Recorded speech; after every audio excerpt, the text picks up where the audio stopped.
México, pero bueno, nos quedamos aquí en la unidad 3, México independiente. Yo siempre digo, uno piensa que la lucha de independencia, uno la estudia, las etapas que ya vimos, y uno dice, ay, qué padre, ya México es independiente, celebramos la independencia cada 16 de septiembre, pero siempre cuando estudiamos historia, yo siempre digo, ya está, México se independizó, ahora viene lo peor, ¿no? Ahora viene la parte más complicada. Si creen que lo que estamos viendo ahorita es complicado, esta que sigue ahorita aquí es una de las etapas más complicadas de la historia de México por una palabra. Esto no es de examen, pero es para tener contexto. Hay una palabra que va a definir esta etapa que estamos viendo aquí, que es caos. Va a haber un caos, porque durante la Nueva España tuvimos, ya nada más a manera así como que de repaso rápido, tuvimos 300 años de dominio español, pero también tuvimos mucha estabilidad. Una estabilidad que no nos beneficiaba, bueno, que no le beneficiaba a los que estaban aquí en América. Me refiero a nosotros porque estamos aquí en América, pero pues acuérdense que nosotros somos descendientes de ambos, de españoles y de los nativos que estaban ahí. Pero a los que estamos aquí en América, pues obviamente no nos beneficiaba porque ya vimos, los mejores puestos eran para los peninsulares y los criollos. Ellos eran los que tenían la mejor parte y los demás ahí le hacían como podían, ¿no? Entonces, pero hubo una estabilidad económica, hubo crecimiento económico y social, no tanto, pero económico sí. Y luego la independencia, pues, ¿qué fue? Pues fue una guerra, fue un caos, pero se entiende. Es un movimiento, es una guerra que duró 10 años. Se entiende que en esa etapa, fíjense, 11 años más bien. Y el México independiente debería de ser estable. Oye, pues ya no tenemos aquí a España, a la corona española que nos esté diciendo qué hacer. Se supone que debería haber una estabilidad, va a ser todo lo contrario. ¿Qué dijimos que pasaba siempre cada que caía un gran líder o cada que caía un rey? Había un vacío de poder y la gente se iba a pelear por ese vacío de poder. Bueno, imagínense que en estos 30 años va a haber una lucha, pero entre mexicanos, entre nosotros mismos, eso lo van a aprovechar otros países y aquí vamos a ver eso de la intervención francesa, intervención estadounidense, intervención española y luego otra intervención francesa. ¿Qué significa intervención? Invasión. Los países van a querer invadir a México. ¿Por qué? Porque siempre pongo este ejemplo, aunque mucha gente se enoje. México independiente. Imagínense que ustedes son personas que no tienen hijos, o tal vez sí, y de repente alguien les dice, oye, ¿quieres cuidar a este niño? ¿No quieres cuidarlo? Mira, pues se porta bien, es medio travieso, pero mira, tiene una herencia millonaria y tiene una cartera que siempre se está llenando de billetes, ¿no? Pues todos van a querer cuidarlo, ¿no? Todos van a querer hacerse cargo de ese niño que tiene una cartera llena de billetes que no se le acaban. Eso es México después de independizarse. Es como un niño que no sabe qué está pasando, pero que está lleno de recursos, está lleno de riquezas, tiene una cartera de billetes que no se acaba, que hasta la fecha no se ha acabado. Los políticos siguen saqueando y siguen robando y no se acaba, pero pues es eso. El pueblo mexicano es como un niño que no entra hasta la fecha, ¿eh? A mucha gente no le gusta eso, pero es la verdad. Este, entonces muchos países se aprovechan de eso. Aquí va a empezar esta tendencia de Estados Unidos que hasta la fecha sigue aprovechándose de eso. Entonces, bueno. Sin más preámbulo, México se independiza, primeros proyectos de organización política. Ya no tenemos a la corona española. Al iniciar su vida independiente, esta es pregunta de examen también, México adopta al imperio como primera forma de gobierno. Aquí cuidado, la primera forma de gobierno del virreinato, acuérdense que fue justamente esa, el virreinato, antes el ayuntamiento. Si ven la opción ayuntamiento, eligen esa, pero es el virreinato. Pero una vez que México es independiente, ya no hay virreinato, uno siempre pone república. Ah, pues la República Mexicana, pero no, esa va a venir después. Antes de eso fue imperio. México nace como imperio, esto mucha gente no lo sabe, ¿eh? Apúntenlo, porque es pregunta de examen. A veces les van a preguntar así como lo están viendo aquí, ¿cuál es la primera forma de gobierno? O a veces les pueden preguntar, a ver, dime cuál fue el orden de las formas de gobierno. Primero fue imperio, luego fue monarquía, luego fue república y les van a pedir que lo ordenen. Agustín de Iturbide, ese personaje que fue el más importante de la cuarta etapa, él se erige como emperador en mayo de 1822. O sea, unos meses después de que México es independiente, que es en septiembre del 21, en mayo del 22, Iturbide se va a erigir como emperador. Es el primer emperador, va a haber otro, ¿eh? Vamos a tener otro emperador, pero se me hace que lo vamos a ver la siguiente semana. Y Iturbide ahora se llama Agustín I de México. Pero esto no va a durar mucho, no se preocupen. Además de imponer préstamos forzosos, ¿por qué préstamos forzosos? Porque México cuando nace como un país independiente, pues prácticamente en la guerra de independencia destruyó toda su base económica, destruyó los puertos, destruyó caminos, el país estaba en ruinas. Entonces, ¿cuál es la manera más fácil de crecer? Iturbide dijo, voy a pedirle prestado a todos, a Estados Unidos, a Inglaterra, a España, a Francia, al que se dejen. Agustín de Iturbide disolvió el Congreso Legislativo. ¿Qué es el Congreso? Un Congreso constituyente o legislativo es un contrapeso. Son los que hacen una constitución y luego le dicen al rey, oye, o en este caso al emperador, oye, no te puedes pasar de esta línea, ¿eh? No puedes gobernar fuera de la constitución o no puedes hacer todo lo que tú quieres porque tenemos que aprobarlo. Eso es un Congreso. Es una palabra que vamos a ver de aquí en adelante varias veces. ¿Qué dijo Iturbide? Iturbide dijo lo mismo que actualmente también hacen los políticos en México, que es, el Congreso me estorba, pues déjame. Actualmente, pues ponen gente a modo, ¿qué hace Iturbide? Lo disuelve. Me estorba, no me deja hacer lo que yo quiero, lo disuelvo. Esto no le está gustando mucho a los demás políticos, a los demás líderes que están ahí. Esto motivó una enérgica oposición contra el emperador. Imagínense que Iturbide dice, vamos a ser un país independiente. Lo nombran a él como líder de este movimiento del ejército trigarante que ya vimos la edición anterior. Y una vez que llega al poder dice, no quiero contrapesos, no quiero que nadie me diga nada, quiero ser emperador, ya no quiero que nadie me limite. Entonces, pues esto a la gente no le gusta, ¿no? Entonces va a haber un plan, eso también apúntenlo, el plan de Casamata, así se llama. Fue derrocado mediante el plan de Casamata al año siguiente, en 1823.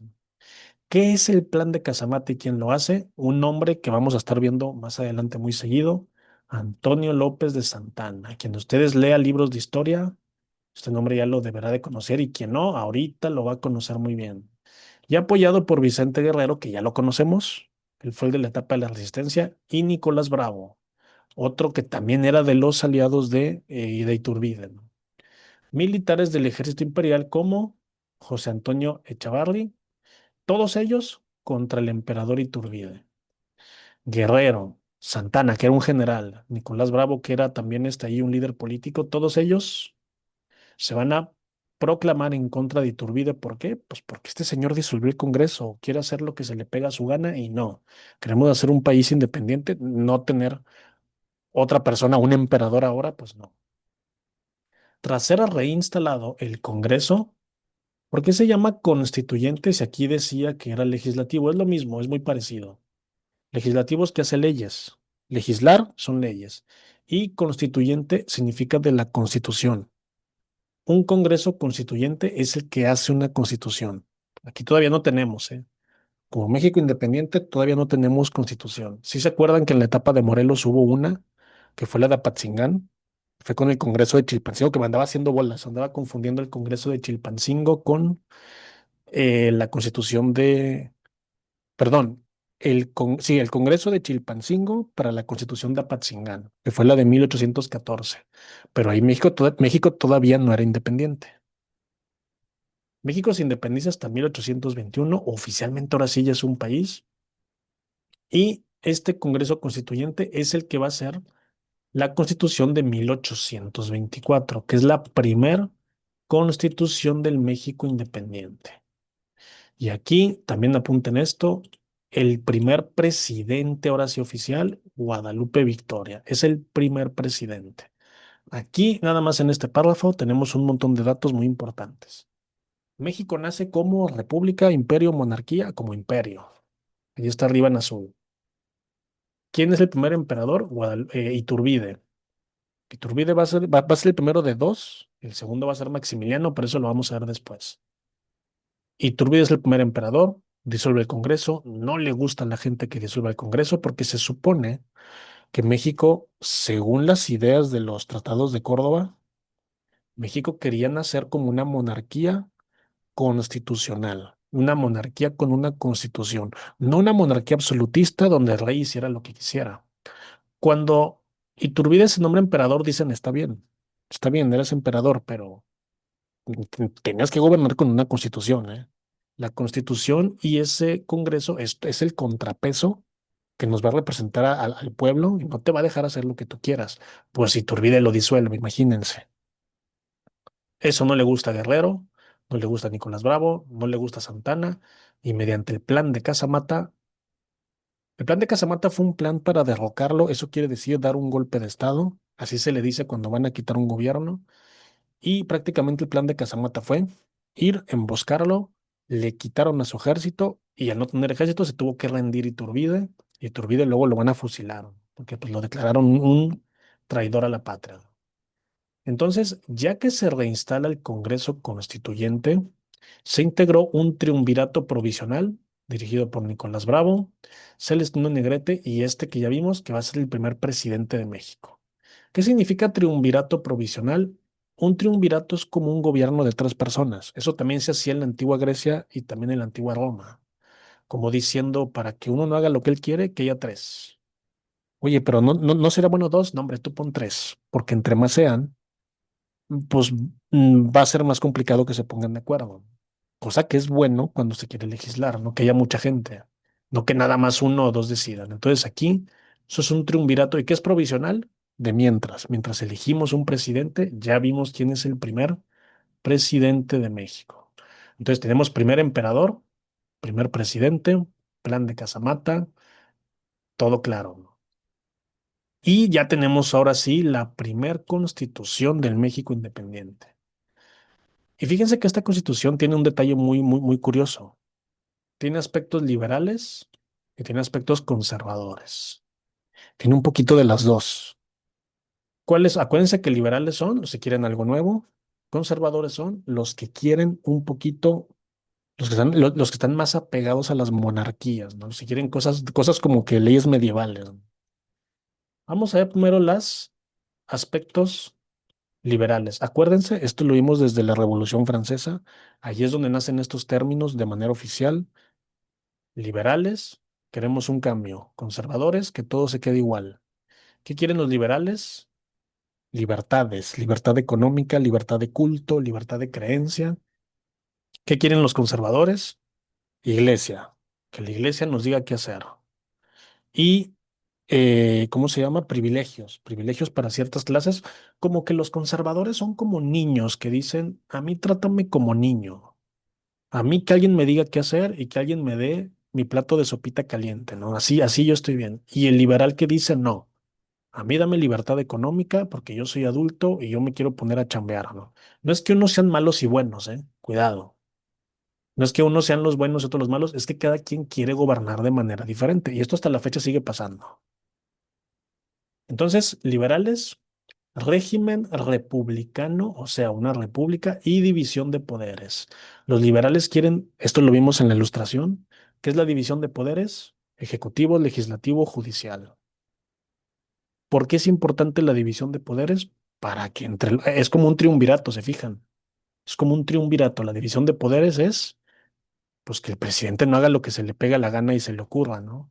O que la Suprema Corte no haga lo que se le pegue la gana y se le ocurra, no, que sean contrapesos todos entre ellos. Entonces, la división de poderes siempre es liberal. Los conservadores no quieren división de poderes. Los conservadores lo que quieren es una monarquía, que una persona nos diga qué hacer.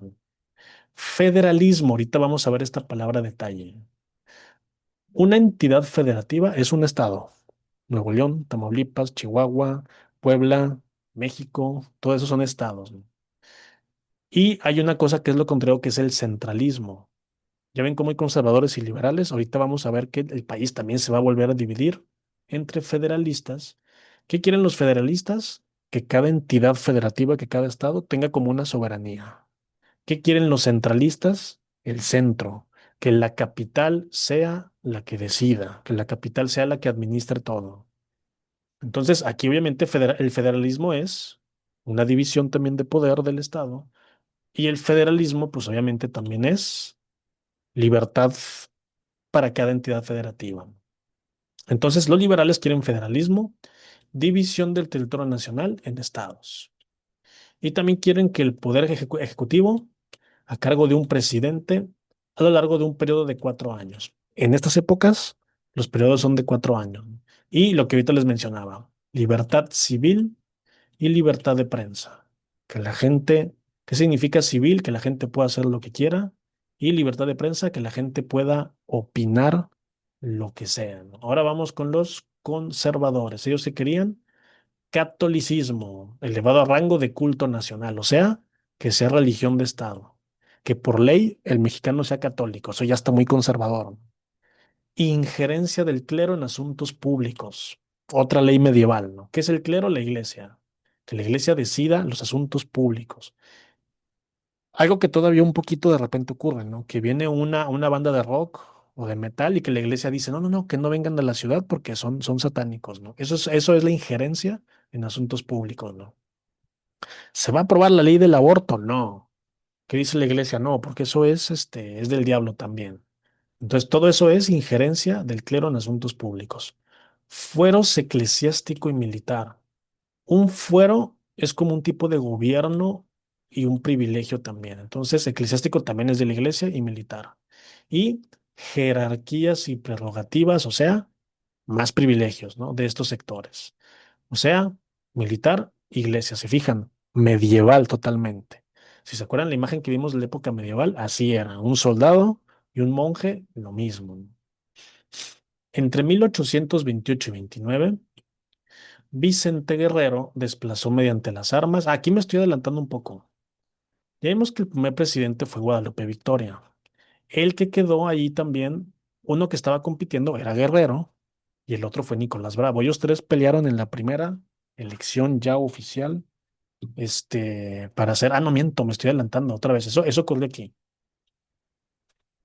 Guadalupe Victoria fue puesto como el primer presidente y una vez que Victoria termina su periodo de 4 años, que se van volando, es cuando ahora sí, el que va a ganar la elección es este que están viendo aquí, Manuel Gómez Pedraza.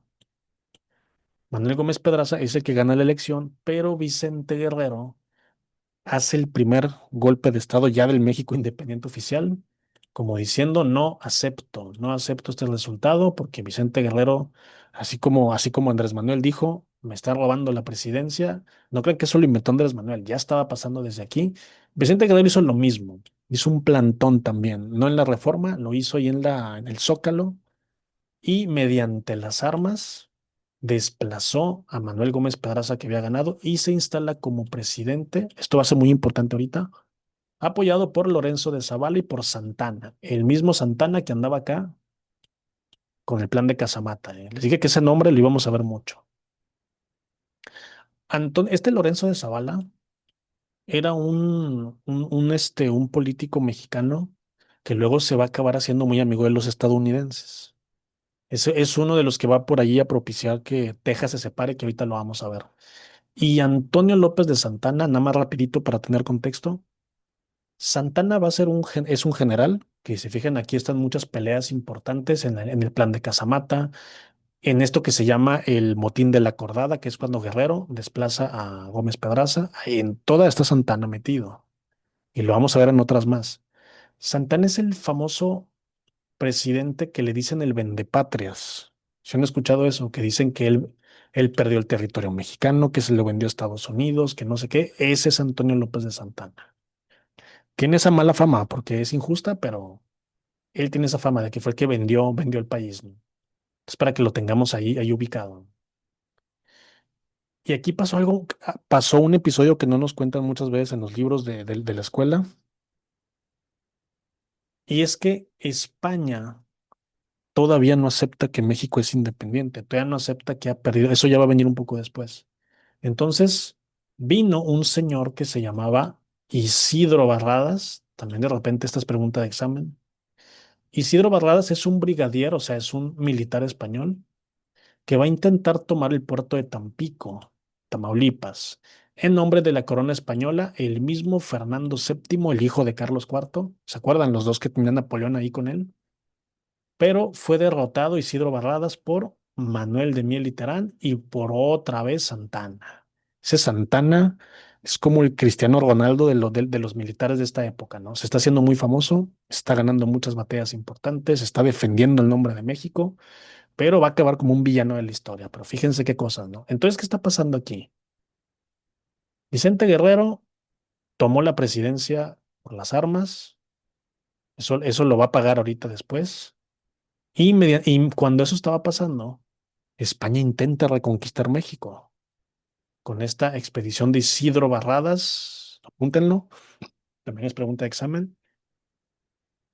Y cuando esto está pasando, Vicente Guerrero le va, pues obviamente él es el que va a defender México de este intento español de retomarlo.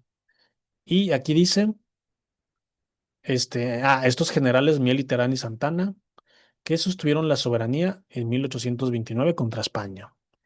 Y el vicepresidente Anastasio Bustamante. Bustamante era el vicepresidente. ¿Qué quiere decir? Que era el segundo al mando de Vicente Guerrero, pero no le caía muy bien, porque dijo, este Guerrero tomó la presidencia por la fuerza, eso a mí no me gusta.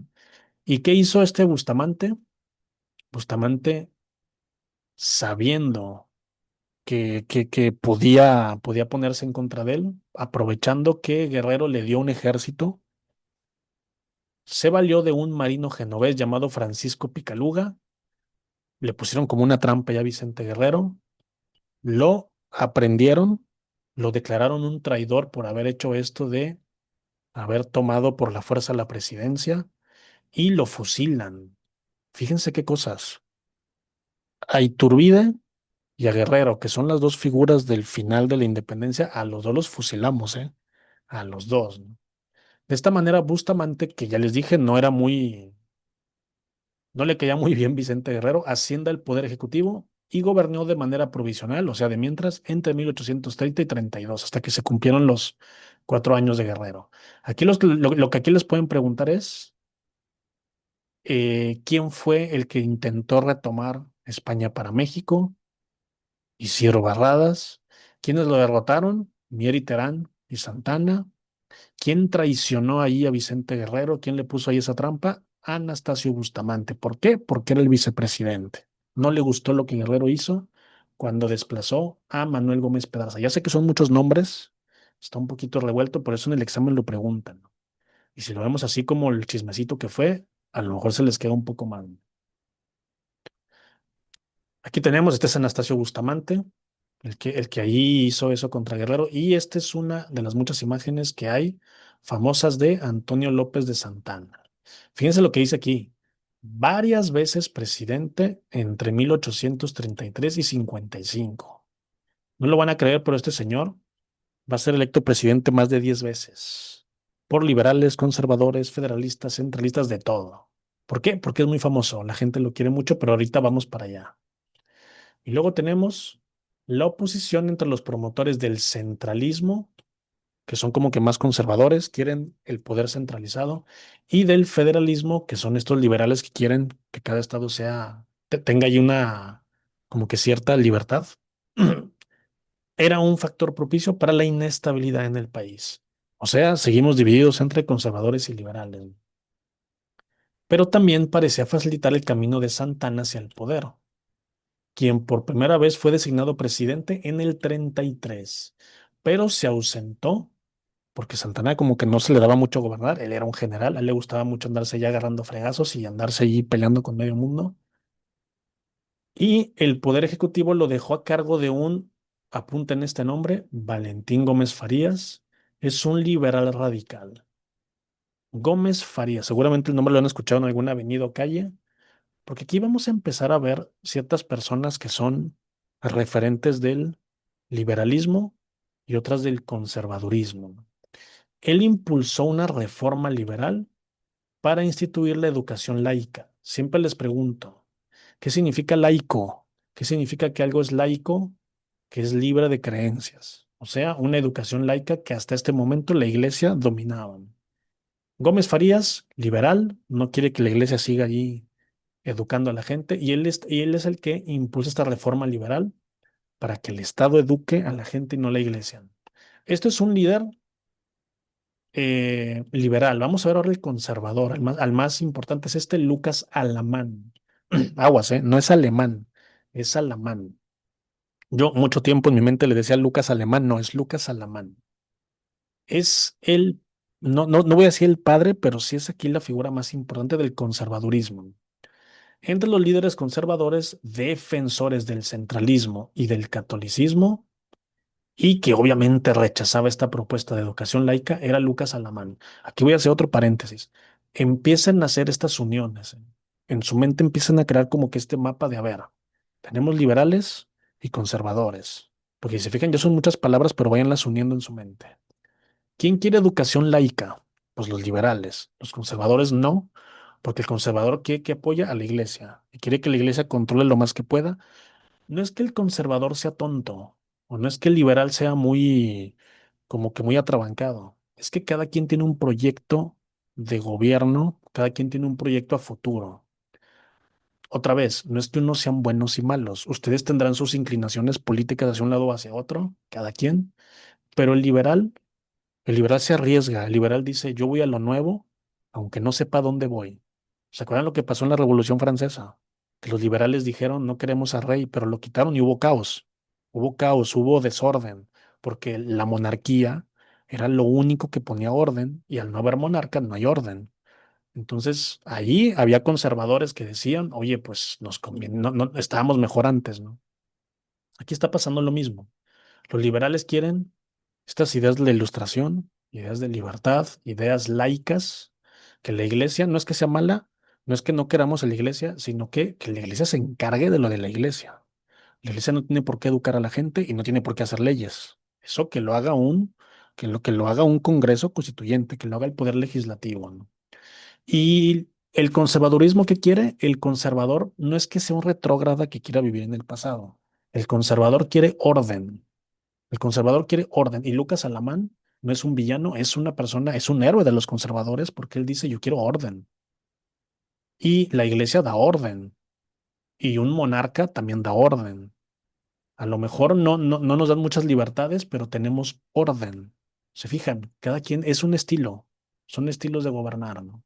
Entonces acuérdense, Gómez Farías, liberal, Lucas Alamán, conservador.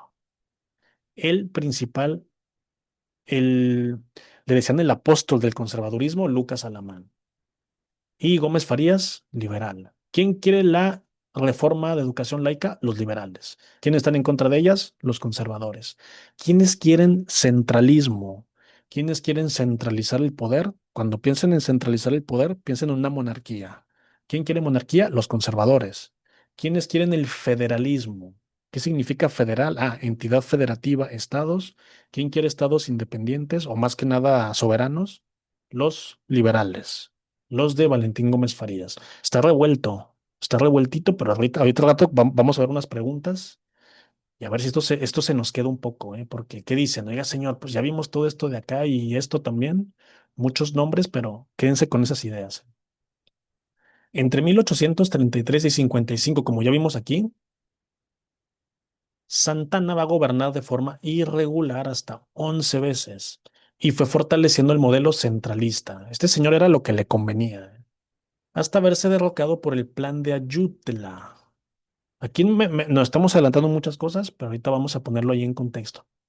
Encabezado por el general Juan Álvarez y por Ignacio Comonfort, porque ellos promovían el federalismo. En resumen, ¿qué va a hacer Santana en su gobierno? Santana es el presidente que va a perder los territorios de Estados Unidos, que hoy se está hablando mucho de eso. Miren, son estos que están aquí. Texas, ahorita vamos a llegar ahí. Texas se va a independizar. A Santana eso no le va a gustar.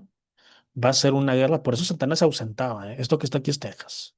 Por eso Santana se ausentaba porque iba a pelear por los territorios. Pero todo este territorio que están viendo aquí, que hoy es California, Nevada, Utah, Colorado, y creo que un poquito ahí no me acuerdo de qué otro estado, pero son varios estados. Hay Arizona. Eso México lo va a perder en una guerra que va a tener contra Estados Unidos, que ahorita vamos a ver. Y la Mesilla, esa sí la va a vender. Ese territorio sí lo va a vender, pero pues ahorita vamos a ver por qué lo vende. Cuando Santana vende la mesilla es cuando se hace esta revolución de Ayutla, también le dicen, o el plan de Ayutla, que es el plan para quitarlo del poder. ¿Por qué? Santana se volvió muy conservador, ¿no? Y adoptó este modelo centralista, inventó muchos impuestos. No fue mal presidente, pero la realidad es que su modelo no era lo que mucha gente quería, ¿no? Y al final se volvió siendo un emperador también. No sé si han leído ustedes que al final ya como él, ya sus últimos años ya está muy mayor, se hacía llamar Su Alteza Serenísima, así como ya un emperador, ya estaba medio mal de la cabeza. Y eso a la gente ya no le estaba gustando, ya no estaban muy a gusto con él. ¿Por qué seguían votando por él? Aquí dice que 11 veces lo eligieron. ¿Por qué? Porque era muy popular. Era muy popular, la gente lo quería mucho. Era una víctima y luego ganaba una guerra o si la perdía, ay, pobrecito perdió. Y si la ganó, ay, qué bueno ganó. Era como la selección mexicana, ¿no? Que gane o pierda, la gente lo sigue apoyando. Es algo parecido, ¿no? Santana, repito, es muy popular. Es tal vez los primeros populistas que tuvimos aquí en el país. La gente lo aplaudía siempre que lo veía, lo querían mucho. ¿Por qué? Porque nos liberó de Isidro Barradas cuando quisieron venir aquí a recuperarlo, a recuperar México para España. Porque nos defendió contra Iturbide en el plan de Casamata. Y porque nos defendió en Tampico y nos defendió aquí, nos defendió allá. Entonces era muy popular. Y aquí nos adelantamos un poco, pero él va a gobernar desde el 33 al 55, fue también como una especie de dictador, y como estableció el modelo centralista, Juan Álvarez y Comonfort, ellos pues son más liberales, ¿se fijan? Se siguen peleando conservadores y liberales. Pero así rapidito, conflictos internacionales, eso es lo que ahorita vamos a ver en la siguiente hora, ahorita les voy a mandar otro enlace. Vamos a ver esto entre España y México, que ya lo vimos arriba, pero aquí está otra vez Isidro Barradas. Vamos a ver esto de Anastasio Bustamante, el mismo que allí le hizo esa jugada a Vicente Guerrero. Vamos a ver la famosa guerra de los pasteles. Sí, tiene un nombre chistoso, pero ahorita vamos a ver por qué se llama así. Y luego vamos a ver por qué, cómo fue que se perdieron estos territorios, contra quién. Vamos a ver qué pasó. Todo esto ocurría mientras Santana era presidente. Por eso les decía que arriba estaban adelantando. Luego vamos a ver la situación económica, qué estaba pasando con el país y si nos alcanza el tiempo. Ah, también esto es muy importante. Lucha entre federalismo y centralismo. Y vamos a ver la diferencia entre uno y otro. Aquí van a entrar las logias masónicas que seguramente habrán escuchado. La logia Yorquina y la escocesa. También en el examen estos se los van a preguntar. Y esto, si no me equivoco, es todo. Y luego ya sigue el cuestionario, que van a ser otras varias preguntas. Miren cuántas son. Son creo que 30 preguntas. Entonces, a ver si alcanzamos a ver todo. Si no alcanzamos a llegar al cuestionario ahorita, como quiera, lo seguimos viendo la siguiente semana. Hoy es jueves, descansamos el fin de semana. El sábado hay matemáticas a mediodía. Ah, mañana también hay a las 5 de la tarde. Pero esto, acuérdense que lo estamos viendo lunes, martes y jueves, de 8 a 10. Entonces, bueno, no sé si antes de irnos a receso hay alguna pregunta de todo esto que estamos viendo aquí. No sé si alguien de ustedes conoce un dato que yo no mencioné o que a mí se me pasó mencionar. O no sé si esto a ustedes les creó alguna duda, que digan, ah, mira, esto yo lo había leído así, pero no me acordaba. O, ah, mira, sí, estos nombres los había escuchado, pero no sabía quiénes eran. Si no hay dudas, las pueden escribir, ahorita me las pueden mandar. Entonces, rapidito. Ya vimos que México se independiza, Iturbide y Guerrero, las figuras importantes de la independencia, los van a fusilar a los dos. Ya vimos por qué fusilaron a cada uno. Iturbide porque se hace nombrar emperador y Guerrero porque da un golpe de estado contra Manuel Gómez Pedraza, que era el que había ganado originalmente la presidencia. Eso no le gusta a Bustamante y Bustamante lo va ahí medio a traicionar con esta jugada de Francisco Picaluga era un amigo de Vicente Guerrero, entonces como que aprovechando eso le dijo, mira, invítalo a comer, porque el señor anda escondido, el señor, así como se escondía en las montañas de Iturbide, ahora se esconde de nosotros, ¿no? El señor sabe muy bien cómo esconderse y cómo estar ahí sin que nadie lo encuentre, entonces hacen como que está ahí jugada, hacen como que esta treta, lo aprenden, lo capturan y lo fusilan. Y luego ya vemos que seguimos con la misma guerra de siempre, liberales contra conservadores. Aquí vamos a ser federalistas contra centralistas y ya vimos más o menos qué quiere cada uno. Entonces, ahorita regresando, vamos a ver las intervenciones de Francia, de España y de Estados Unidos. Ahorita les mando el enlace de la siguiente hora.